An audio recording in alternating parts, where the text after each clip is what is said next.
എവിടെ നിന്നെടുത്ത് കൊടുക്കും? നമ്മൾ ഇവിടെ ടാക്സ് പിരിച്ചോ അല്ലെങ്കിൽ വേറെ എന്തെങ്കിലും വരുമാനം കണ്ടെത്തിയിട്ട് അതിൽ നിന്ന് ബാക്കി വന്ന പൈസ അല്ലെങ്കിൽ ലാഭം കിട്ടിയ പൈസ അല്ലല്ലോ. ഇത് തിരഞ്ഞെടുപ്പ് വാഗ്ദാനമാണ്. പക്ഷേ ഇതൊക്കെ ഇങ്ങനെ വാഗ്ദാനങ്ങൾ കൊടുക്കുമ്പോൾ നമ്മുടെ ആസ്തി നമ്മൾ അന്വേഷിക്കണ്ടേ? ഇതിങ്ങനെ 1000 വെച്ച് കൊടുക്കുമ്പോൾ എത്ര കോടി വേണ്ടി വരും? അത് എല്ലാ മാസവും കൊടുക്കണ്ടേ?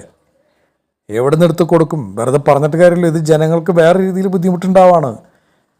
ഈ പൈസ കണ്ടെത്താൻ വേണ്ടിയിട്ട് വേറെ രീതിയിൽ ടാക്സ് വർദ്ധിപ്പിക്കേണ്ടി വരും. അപ്പോൾ ഒരു സ്ഥലത്ത് ഇത് പിടിച്ചിട്ട് വേറെ സ്ഥലത്ത് കൊടുക്കുന്ന ഒരു മാർഗത്തിലേക്ക് ഇത് വരും. പുതിയ പദ്ധതികളിൽ കൂടി ലാഭം ഉണ്ടാക്കി മറ്റുള്ള ആളുകളെ സഹായിക്കാൻ നോക്കണം. അതാണ് ഗവൺമെൻറ്റിൻ്റെ മിടുക്ക്. അല്ലാതെ ഇതുപോലുള്ള ഓഫറുകൾ കൊടുത്ത് ജനങ്ങളെ ബുദ്ധിമുട്ടിക്കരുത് ഒരിക്കലും. കാരണം ഈ 1000 രൂപ വെച്ച് ആദ്യം കൊടുക്കും, 2 മാസം കൊടുക്കും, 3 മാസം കൊടുക്കും, പിന്നെ കൊടുക്കാൻ പറ്റില്ല. അപ്പോൾ ആളുകൾക്ക് ബുദ്ധിമുട്ടാവും.